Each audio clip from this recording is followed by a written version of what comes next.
Hi there! Welcome to Explain This, a podcast where we try to explain complex things in simpler ways for people of all ages.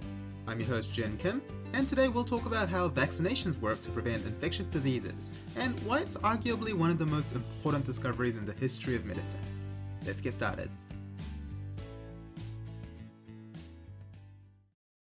If you live in a developed nation, there's a very good chance that you've had at least one kind of vaccine in your life. Whether it be childhood immunizations, the flu jab, or more recently the COVID-19 vaccine, vaccination or immunization, both the same thing, are an integral part of public health and modern medicine.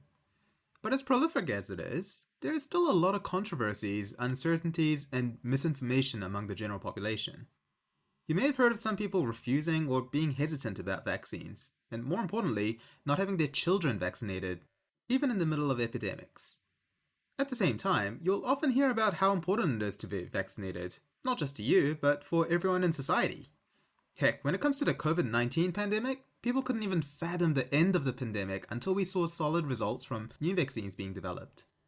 So clearly, vaccines are very much a big deal. So let's talk about what vaccines are, how they work, and why there are so many different controversies about them. Let's go! Alright, so first things first. What even is a vaccine? Most people roughly know what vaccines are.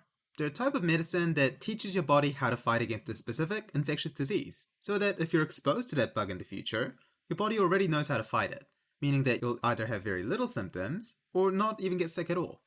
Which certainly beats death or permanent disability, if you ask me. Vaccination is the process of giving you the vaccine, which makes sense. Vaccination. You'll hear the words immunization and vaccination being used interchangeably, and that's okay. It's because what the vaccine is doing is teaching your immune system how to be immune to a certain infection. Immunization. The history of vaccines is absolutely fascinating. You might have heard the story of Edward Jenner and the milkmaids. Sounds like an adult film. Anyway, we'll get back to that story in a little bit. But the concept of deliberately infecting a person with a weak infection so that they wouldn't die from a stronger infection dates far older than the 1800s. As far back as the 15th century, doctors in China, India, Africa, and the Middle East were using various forms of a technique called variolation to prevent people from contracting smallpox. Oh, if you haven't heard of smallpox, that's because it no longer exists. Mostly, they still have it in some labs for research purposes. But yeah, we killed it dead. With science. Anyway, smallpox was a horrific virus that has plagued us for millennia. There are even records of Egyptian mummies from 2300 years ago having had smallpox. If you got smallpox, you would start having symptoms similar to the flu. Fever, muscle aches, feeling sick and vomity, and just miserable in general. But after a week, you'd still be sick. In fact, you'd start breaking out in the classic spotted red rash. The rash would then rapidly develop into pus-filled blisters that would burst all over the place. And you wouldn't just have one or two of these pustules, you'd literally be covered in them. Your skin would then start peeling open, leaving you susceptible to various other infections. And as the disease progressed, you could develop clotting disorders, resulting in bleeding everywhere, to low blood pressure and multi-organ failure, which is exactly as fun and deadly as it sounds. Overall, if you caught smallpox, you had roughly a 30 to 50% chance of dying from it. Thank Jenner that we don't have to deal with it anymore. And remember that this is the age when we didn't even know that bacteria and viruses existed. We thought that diseases were transmitted by foul air or miasma. So you can imagine that preventing it in the first place was a pretty desirable treatment, considering they didn't have antibiotics or antivirals or any effective treatment. Hell, even nowadays we don't have many good treatments for viral infections. Alright, so going back to variolation. So these clever doctors and scientists, they figured out early on that if you take the scabs from the rash of a smallpox patient, then breathe them in, or have it injected into an open wound, you develop a much milder form of smallpox with a significantly smaller chance of dying from it. But then, people who had this mild illness would be resistant to the full-on deadly smallpox afterwards. However, the concept didn't really catch on in Europe, and 400,000 people were dying from it each year, just in Europe. Enter the milkmaids. Now, the famous story goes that in 1796, a brilliant doctor named Edward Jenner was keenly observing some milkmaids, purely for science of course, and he noticed that milkmaids had a much lower chance of getting smallpox. He also noticed that milkmaids would often catch a disease called cowpox, which is a much wimpier cousin of smallpox that you get from cows. Putting two and two together, Jenner ran an experiment where he deliberately injected the 8-year-old son of his gardener with smallpox. Again, for science. Then exposed him to smallpox. Yeah, the story always raises some eyebrows in various different ways. But presto, after having cowpox, the young boy didn't catch smallpox even when directly exposed to it. Now, as with most famous historical stories, Jenner's story is slightly simplified, glorified, and embellished to praise the individual.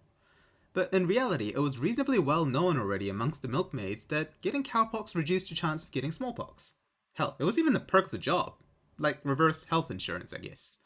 But anyway, after more experiments and development and fighting for the cause, Jenner successfully invented the first smallpox vaccine. He called it vaccine because vacca means cow in Latin. So vaccination is turning you into a cow? Don't read too much into that lest another conspiracy theory starts. The smallpox vaccine was revolutionary because up until then, there were no effective treatments for smallpox. So being able to prevent it from devastating communities through the use of mass immunization saved hundreds of thousands of lives. Fast forward all the way to 1977, the World Health Organization recorded the last natural case of smallpox in the world. 3 years later, in 1980, smallpox was officially declared eradicated. Woohoo! And thanks to Jenner and the billions of people who followed him to develop, produce, distribute, and administer vaccines, you don't even have to know what dying of smallpox looks like. We don't even study it in med school anymore. If you want to learn a little bit more about this, there's an excellent episode of John Green's podcast, The Anthropocene Reviewed, where he covers the smallpox vaccine far more eloquently than I do, so go check that out after this. Anyway, we talked a lot about smallpox because not only is it where the story of vaccines start, but because it also highlights one of humanity's greatest achievements, vanquishing an infection that claimed the lives of at least 500 million people. And that's just the estimate for the last 100 years of smallpox's existence. All that death and destruction prevented thanks to a jab of a needle. That's the awesome power of vaccines, and that's why I want to explain to you how they work. Because no matter how many fancy treatments we develop with modern medicine and how futuristic of an ICU we can build to treat people dying from infections, prevention is by far the best treatment, both in terms of people's health outcomes and cost effectiveness. Alright, now that we talked about just how flippin' awesome vaccines are, let's learn some science and how all of this actually works. As usual, let's explain how vaccines work to you as if you were a child first.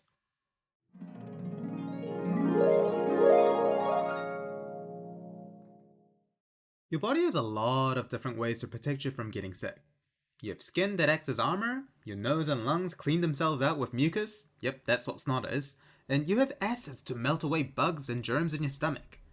But the coolest way your body protects you is the immune system. When you have an infection like a cold, it's because germs like viruses and bacteria are causing havoc in your body. Thankfully, inside your blood, you have tons of hungry, angry warrior cells that patrol your body. When one of these cells, let's give her a name. Let's call her Patricia the Phagocyte. Anyway, when Patricia comes across one of these germs, she flips the hell out. She turns into a deadly monster that attacks the germ and straight up eats it. Nom, nom, nom, nom, nom. But that's not all. If we only had Patricias, we'd be greatly outnumbered by the germs. So Patricia does her second job, which is sounding the alarms. She runs around screaming, "Danger! Danger! We're under attack!" Now your body's ready to strike back. First, Patricia goes back to home base and reports to Terry the T-cell. She pulls out a part of the germ she killed, like its foot or its face, and shows it to Terry. Terry then takes this face so that he can prepare the counterattack. He meets with two different specialized groups of cells. First are the killer cells. Oh yeah, that's literally what the scientists call them. These cells look at the face, then spread out to check out every household cell in the body to see if they're infected. If they are, they'll burn them down. Yeah, they're not called killer for no reason. Second are the B cells. Terry the T-cell will show the germ's face to the B cells, who are the factory workers that produce all the weapons to fight the infection. Most of the B cells, like Beatrice, immediately put on their plasma cell hat and start pumping out custom-made bombs called antibodies.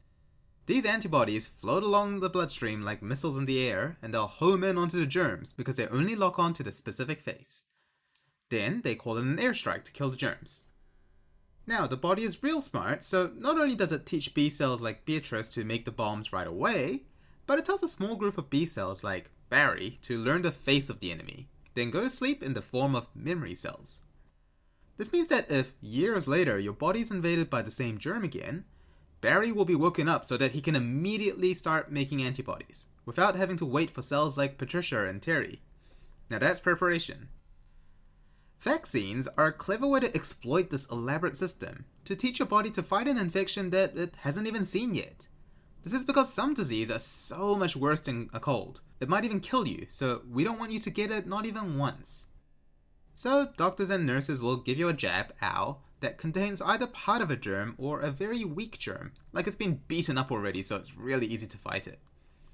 Well, your body doesn't care where the germ came from, so it'll attack it viciously regardless. So Patricia will gobble up the weakened germ, present his face to Terry, who tells Beatrice to start pumping out antibodies, and Barry to learn the face, who then goes to sleep. This way, if you actually come across the real deadly germ, Barry will be ready with an arsenal of antibodies to fight back hard. And that's how vaccines work. It's teaching your body how to fight infections by giving it a practice run so you don't get really sick.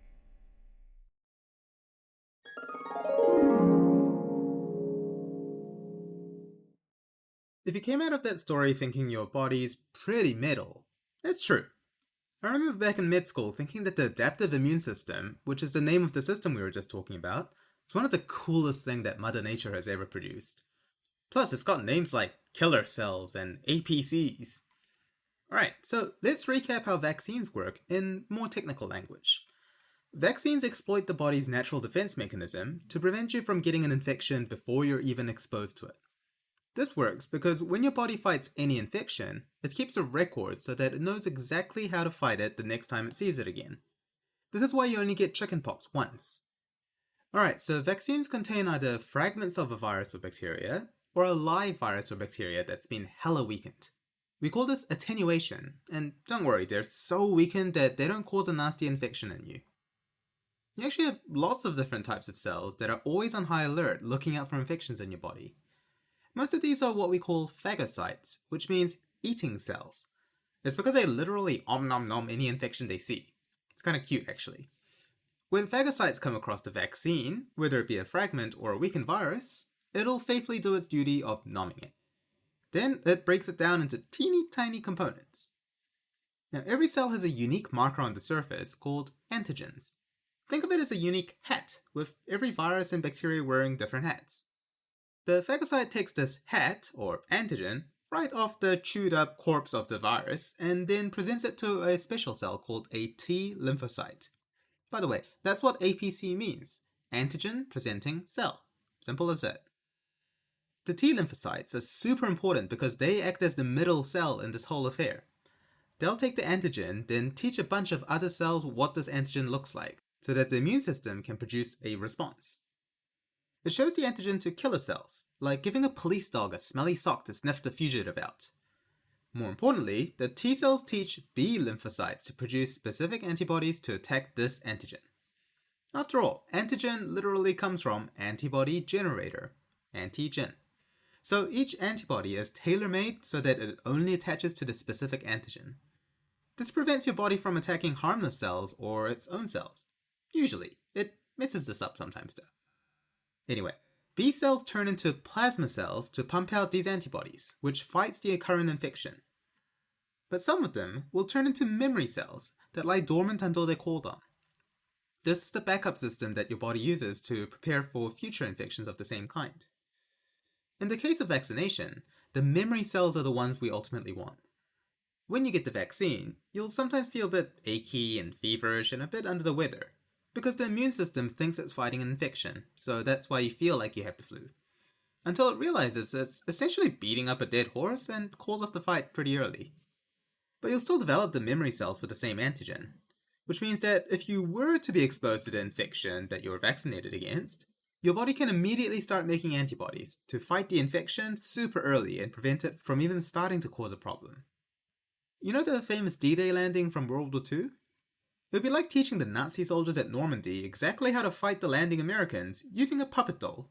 Then the Nazis will produce special homing missiles that lock on only to American ships so that they can crush the invasion before they even properly land.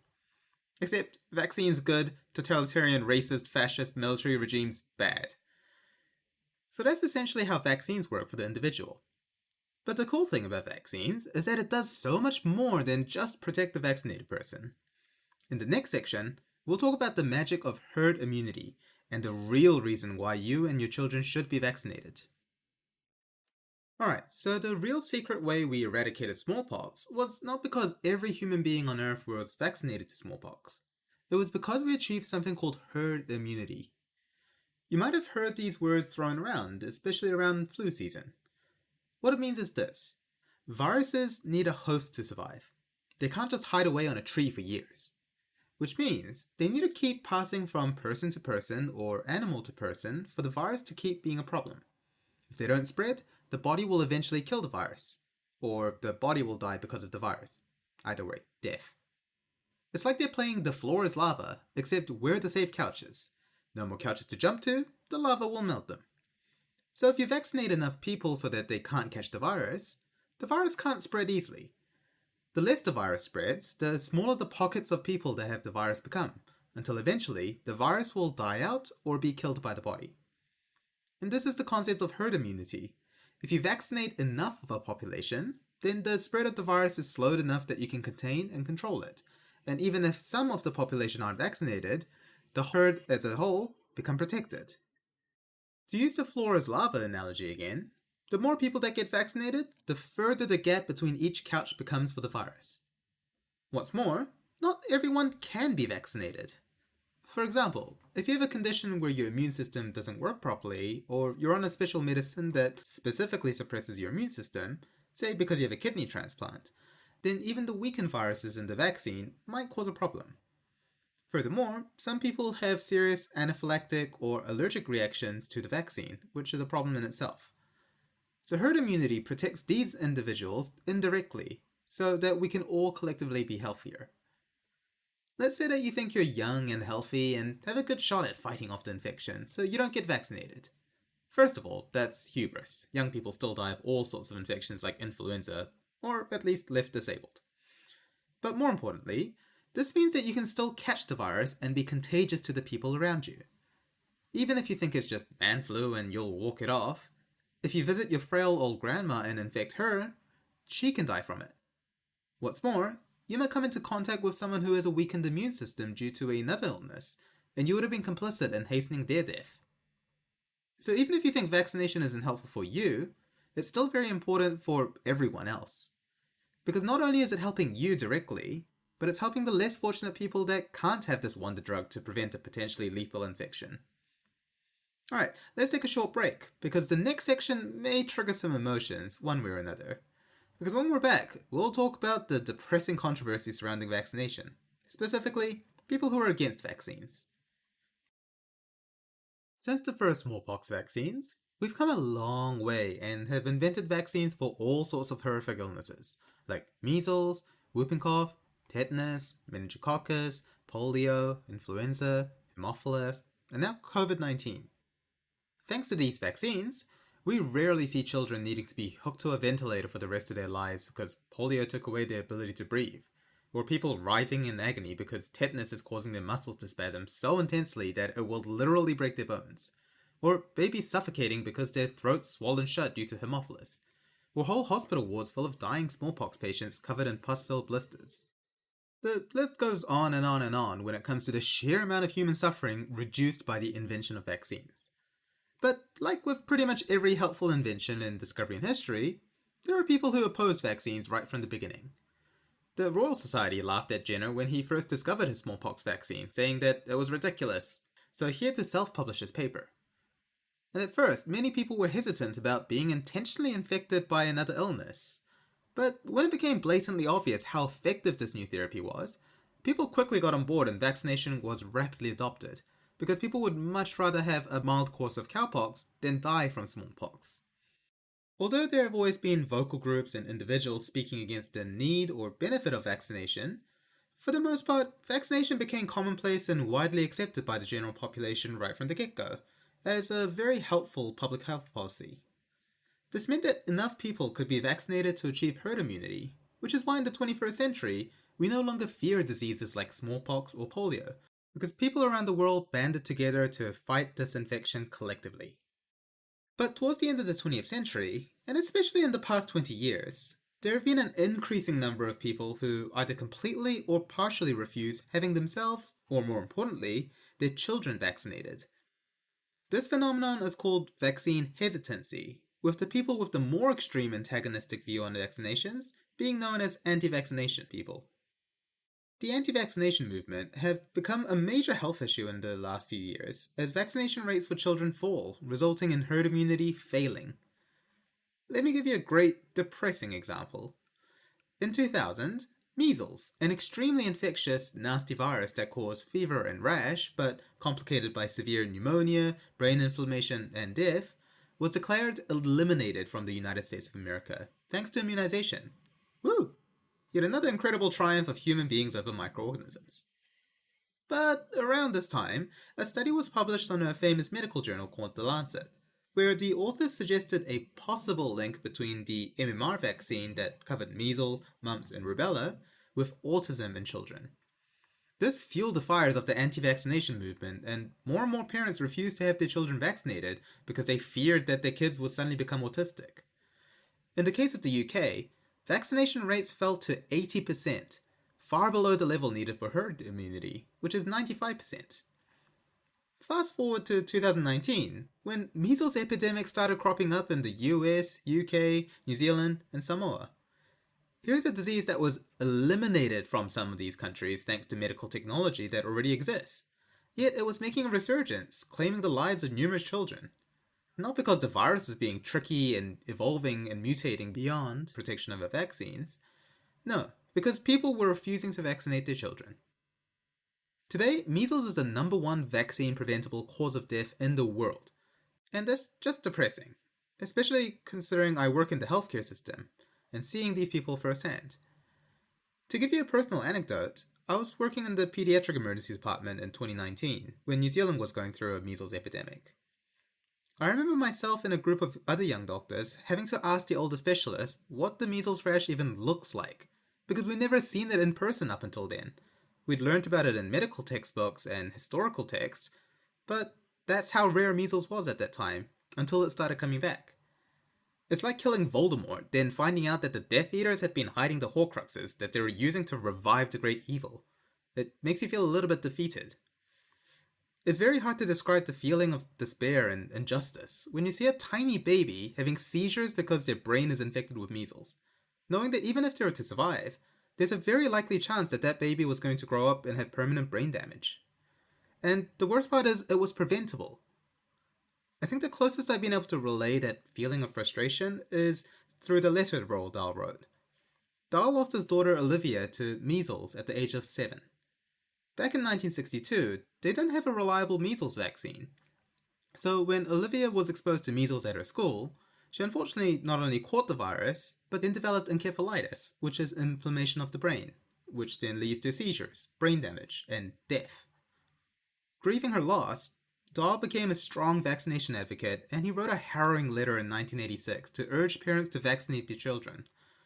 By this point, we had effective vaccines against measles, and Dahl wanted to ensure that children like Olivia didn't have to die needlessly again, in a world where you effectively prevent measles altogether. It's a long enough letter that I think I'd do better justice to post a link to it so you can read for yourself, rather than reading the whole thing here. But either way, I strongly recommend that you have a read, because it's one thing to hear the statistics of how many people die per year because of measles, but a whole different beast to hear a specific story from a parent who lost his sweet little girl to a preventable virus, watching her go from healthy to not being able to use her fingers, to not being able to speak properly, to having seizures, to becoming unconscious, and then passing away. All in the space of 12 hours. And you know what the worst part is? You remember that paper from 1998 linking the MMR vaccine to autism? Well, not only was it a terrible scientific study with very poor scientific rigor, such as only having 12 patients enrolled in the study, but it turned out that the lead author, Andrew Wakefield, had falsified the results, manipulating the data to make it look like the vaccine was correlated with autism when there was no such evidence in the first place. That's right, all these measles epidemics, thanks to a fake study. Great. Now, we have countless robust scientific studies that have confirmed that there is zero link between vaccination and autism, and the safety of vaccines in general have been proven time after time with study after study. But you'll still hear people complaining about vaccines and autism because they heard it from the news or read it on the internet somewhere. And that's how damaging misinformation can be. In the recent past, we have doctors like myself that didn't have to know what children dying from measles or Haemophilus esophagitis looks like, because vaccines had reduced both the incidence by 99 freaking percent. Now we have to try desperately to save the lives of children with infections that could have been completely preventable had they been vaccinated in the first place. I could give you names of study after study and a list of figures highlighting just how effective and safe vaccines are, such as the knowledge that 2 to 4 million deaths are prevented each year through vaccination programs. But unfortunately, it's really hard to convince people who are anti-vaccination with facts and reason, because quite often they're too heavily influenced by misinformation, psychological bias, and the greed of others. So instead, let's take a brief journey in trying to understand why people reject vaccination. Because judging people isn't really constructive, but understanding what drives their beliefs might help us convince at least some people to vaccinate their children, and that will literally save lives.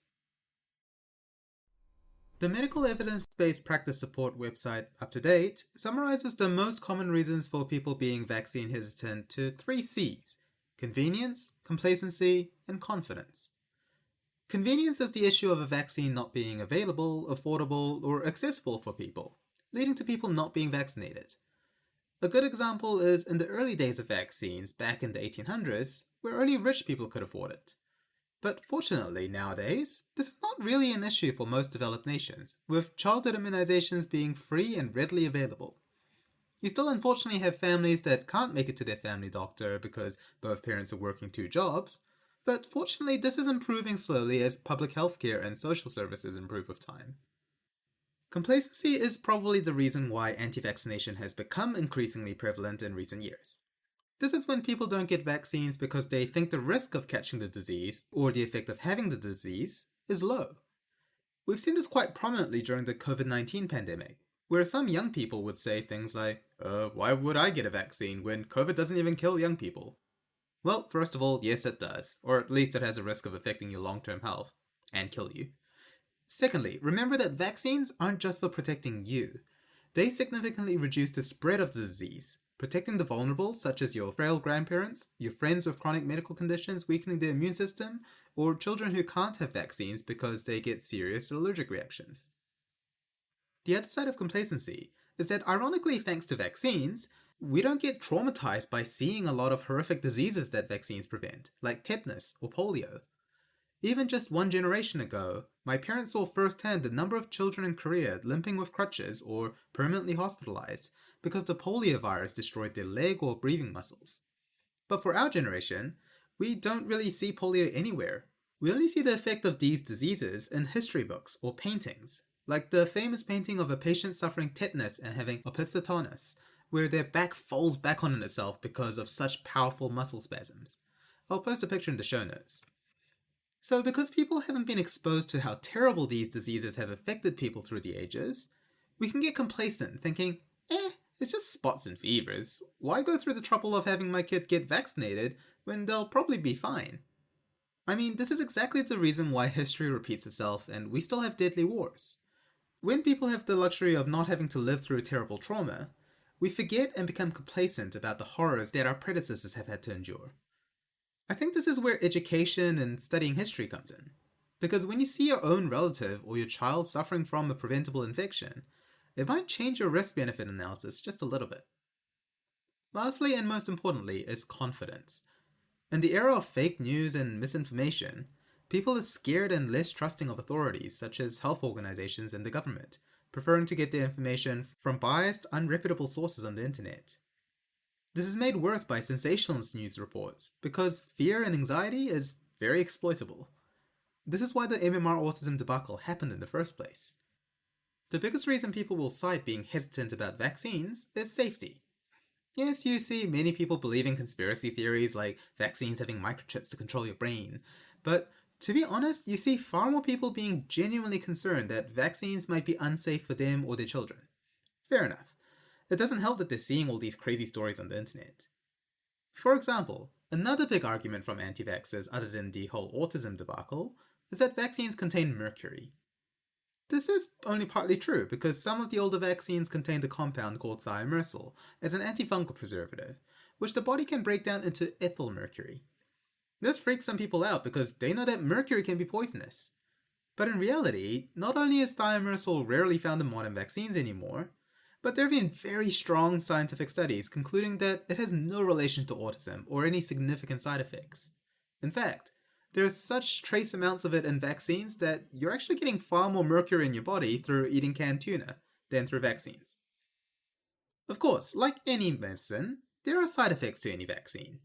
The common ones are all very minor, like sore muscles, fevers, and feeling under the weather that you've probably experienced if you've had a vaccine before, because your immune system's reacting to the vaccine, which is the whole point.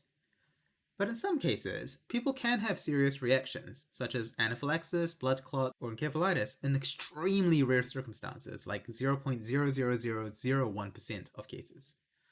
But the risk of this is so much lower than getting the infection and having complications, that getting vaccinated is far more worth it. There's a great Kurzgesagt video on the safety of vaccines that I'll link in the show notes. Lots of references and further information for this episode because it's such an important topic and there's a lot of evidence supporting the safety of vaccines that people haven't been exposed to enough. Anyway, for pretty much every concern that people hesitant about vaccination have raised, there have been multiple rigorous studies to debunk the myths and prove the safety of vaccines. Because doctors, nurses, and scientists and drug developers want to reassure people that this is a safe and effective therapy so that we can go on and vaccinate our kids and eradicate some of these horrible diseases. It's almost as if there are hundreds of millions of people around the world that want to help other people and add to society. Vaccine hesitancy is a really complicated topic with a lot of emotions and judgment and conspiracy theories mixed in. So we'll wrap it up here. But there's no harm in yourself learning more about the scientific evidence behind the safety and effectiveness of vaccines, so feel free to read up more about it from reputable sources. For now, I hope this is a decent foray into getting some understanding behind what people are worried about when it comes to vaccines, and why they shouldn't be worried. And also how much real harm can come from misinformation and conspiracy theorists. Alright, so what did we learn today? We learned about the history of smallpox, and how through science and innovation and cooperation, we managed to eliminate it from being a threat to us. We learned about how vaccines were invented and how much of an impact they have had on the health of the world since, saving hundreds of millions of lives while virtually eradicating some of the worst infections we've had to deal with as a species through the ages. We learned about how our adaptive immune system works, and how vaccines can hijack the system to prepare our bodies to fight an infection that it hasn't come across yet. So you don't die, and so you get sick less. We learned that even though vaccines have been proven to be safe and one of the most effective medical interventions in history, there are still numerous people who reject it, and due to this anti-vaccination movement, we're seeing old diseases like measles strike back and become a real healthcare problem. Lastly, we learned how dangerous misinformation can be, undoing decades of the collective work of humanity to fight infectious diseases, while costing precious lives and healthcare resources. All because of distrust, conspiracies, complacency, and selfishness. Okay, for today's 2-minute explain, I thought I'd stick with the topic of vaccines and briefly explain how the new COVID-19 vaccines work, because it's probably one of the biggest innovations in vaccination history since Edward Jenner. Basically, most of the COVID-19 vaccines that are being rolled out are what are called mRNA vaccines. Remember how traditional vaccines work? We inject a piece of the virus or a weakened virus to trigger an immune response. Well, the problem is, to create virus pieces or weakened viruses, you need to make a lot of viruses. This takes time and a lot of money. Plus, the weakened viruses could potentially cause an active infection and immune suppress people. Enter mRNA vaccines. These vaccines deliver tiny packets of genetic information called mRNA directly to your cells.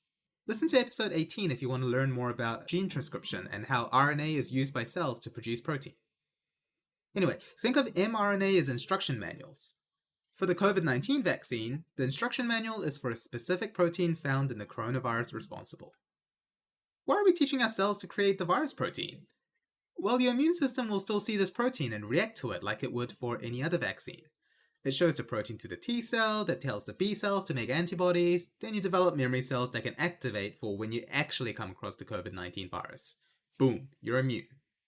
It's actually very clever because it's far cheaper and faster to produce the instruction manual for the protein than making the actual virus to break down for the vaccine. You've got these tiny, powerful protein factories already in your body, so we might as well use it for free. Plus, this technology allows us to create vaccines for illnesses we couldn't easily make vaccines for in the past, like malaria or the Zika virus. Best of all, because the instruction manual mRNA only tells your body to make a specific protein, not the whole virus, there is zero chance of you developing an actual infection from it, so it's very groovy. All in all, it's incredible to see humanity devote all of its resources to collectively create a vaccine for an infection in the space of 10 months, when the previous fastest vaccine production was 4 years for the mumps vaccine. Of course, mRNA vaccines have been in development since the 70s, and all of this work is built on the shoulders of giants. But it's really cool to see just what we can achieve as a species when we stop bickering and just focus on solving a problem. It gives some hope for humanity after all. Well, there you have it, ending on a much happier note, and a very brief overview of how the new COVID-19 vaccines work.